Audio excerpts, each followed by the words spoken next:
पूरी पृथ्वी पर एक बार फिर से सतयुग जैसा माहौल होगा।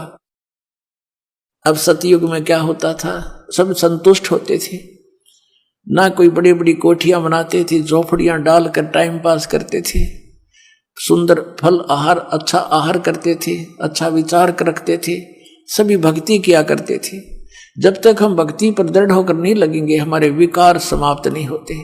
कोई न कोई बकवाद मन में लगी रहती है, कभी कोठी बनाने की, कभी कुछ और, लड़की ब्याह की तो लड़का ब्याह का, यानी विवाह तो करना ही है, लेकिन जो हमने रीतियां बना रखी हैं वो लड़का जवान होता जाता है, लड़की जवान होती जाती है, पिता और माता के छाती पर बोझ बनता चला जाता है, क्योंकि हमने ये दहेज ले और दे के हमने अपने ऊपर वजन धर लिया।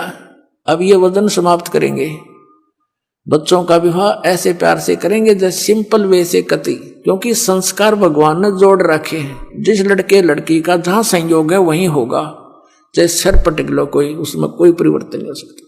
फिर जब भगवान ने ब्याह कर ही रखा है तो हम तो निमित्त बने थोड़ा सा कि हम अपनी पुत्री का विवाह आपके पुत्र से करना चाहते हैं। खाना खिलाओ थोड़ा सिंपल सा और बच्ची को पढ़ाई कर दो, ड्रामाबाजी फलान दकड़। और जब भगवान ने उसकी किस्मत में लिख दिया और फिर इधर से नाम प्राप्त हो गया तो भगवान नई किस्मत लिखेगा अपनी बेटी की। एक दहेज से कितने दिन सुखी हो सकता है और कितने दिन अपने पुत्री को आप सुखी कर सकते हो, वो लेने वाला कितने दिन उससे अपना निर्वाह कर सकता है। फिर भी अपने हाथों से निर्वाह करेगा और भगवान पर विश्वास करेगा तो जीवन सफर उसका अच्छी तरह पूरा होगा। तो हम पहले से ही मालिक से डर कर चलेंगे। अगर हम किसी का धन लेते हैं तो हमारे ऊपर कर्जा बन गया, दान लेते हैं, दहेज लेते हैं, और फिर यही लेन देन के चक्कर में फिर हम उनके पशु बनकर आएंगे। आज हम दामाद बनकर ले रहे हैं, अगले जन्म में पशु बैल बनकर देंगे, गधे बनकर देंगे उनके। बता क्यों शर्म दर्द करे। तो बिना ज्ञान के कहते जैसे करका जहर का रंग होरी हो, कहो कौन तिस खावे राम रंग होरी हो। जब आपको ज्ञान होगा कि तो विष है, इस विष को कैसे खाएं। अब विष पड़ा हो कहीं पर, एक कण भी पड़ा हो और आपको पता है ये विष है, आप लगा के दिखाना, जीभ के फेंक देगे नू और हाथ भी धो खाओगे और इसी जगह डालोगे कहीं और का हाथ ना लग जाए और भी ना मर जाए। तो ये विष खा रहे हैं हम और यही भटक रहे हैं, मर रहे हैं, गधे कुत्ते बनकर सड़ रहे हैं, एक दूसरे के फिर लठ खा रहे हैं। कोई गधा बनकर खा रहा है, कोई बैल बनकर खा रहा है, कोई खच्चर बनकर लठ खा रहा है। तो ये ऐसा जुल्म, हमें ज्ञान नहीं मिला, हमें भगवान नहीं मिला, इस कारण से हम यहाँ इस काल के नकली चोचलों में उलझ के अपना जीवन नष्ट कर जाते थे। तुम परमात्मा का नाम लो और विवाह करो। विवाह करो सिंपल वेत है,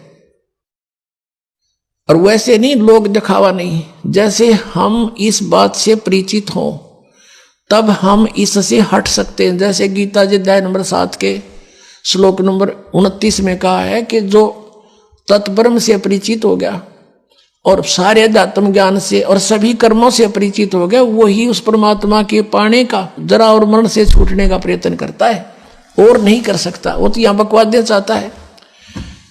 तो आपको ये ज्ञान होगा कि आपने किसी से दहेज ले लिया, परमात्मा कहते तुमने उस दरगाह का मैल नहीं देखा और धर्मराज के तिल तिल का लेखा।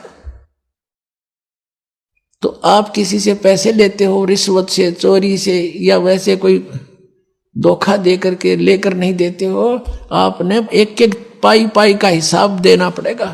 तो हम क्यों अपने सिर में दर्द करें। क्या एक दहेज आप लोगे, किसी ने दे दिया आपके 50,000, 1 लाख, 2 लाख गणे दे देगा, क्या उससे आपका सारी आयु व्यतीत हो जाएगी? नहीं हो सकती। परमात्मा पर आधारित होजिए और इस मंत्र का जाप कीजिए, जो दास आपको देगा। आपके भाग्य में ना होगा तो भर देगा, आपकी बेटी की किस्मत को भर देगा भगवान, उसको नाम से जोड़ दीजिए।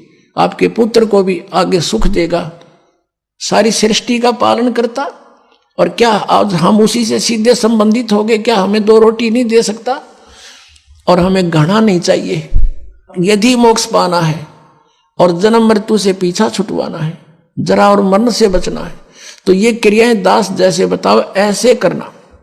सतगुरु शरण में आने से आई टले बला, और जय मस्तिष्क में सूली हो वह कांटे में टल जाए। अभी क्या परंपरा बनी हुई थी समाज में, अभी भी बहुत है, लड़की के विवाह को एक मुकदमा बना रखा था, एक समस्या बना रखी थी, और इसी कारण से बेटियों से नफरत बढ़ने लगी थी, क्योंकि उसके विवाह में बहुत खर्च की आवश्यकता, बहुत पैसे की आवश्यकता पड़ने लगी थी।